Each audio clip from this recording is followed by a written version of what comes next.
হবে।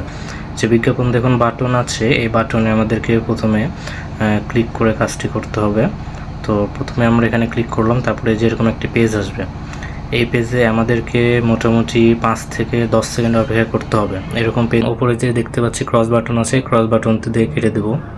বিজ্ঞাপন দেখা হয়েছে, এই বাটনে ক্লিক করতে হবে, তাহলে পরের বিজ্ঞাপনটি আমাদের জন্য চালু হবে। এই যে পরের বিজ্ঞাপনে দেখুন নিচে টাইমিং আসছে, যে অ্যাডের নিচে টাইমিং আসবে সেই অ্যাড কখনোই ক্রস দিয়ে কাটবেন না, সেই অ্যাড নিজে নিজে একাই অফ হবে। এই নিচে টাইমিং আসা অ্যাড কখনোই ক্রস দিয়ে অফ করবেন না, আবারও বলছি।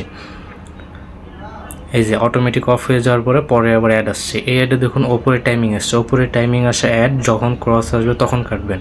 ওপরে টাইমিং আসা অ্যাড একা একা বন্ধ হবে না, এগুলো যখন দেখবেন ডান পাশে ছোট্ট একটি ক্রস লেখা আসবে, কিছুক্ষণ অপেক্ষা করার পরে এই যে দেখুন ডান পাশে ক্রস বাটন এসেছে, আমাদেরকে এই ক্রস বাটনে ক্লিক করে কাটতে হবে।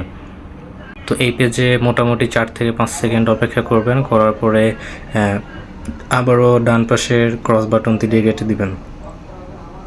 তারপর আবারও বিজ্ঞাপন দেখা যাচ্ছে বাটনে ক্লিক করতে হবে।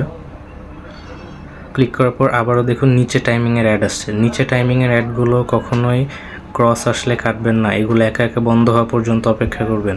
এগুলো পুরো 15 সেকেন্ড দেখার পর অটোমেটিক নিজে নিজে বন্ধ হয়ে যাবে। যে দেখুন বন্ধ হয়ে গেলে অটোমেটিক অ্যাকাউন্টে টাকা যোগ হয়ে যাবে। সো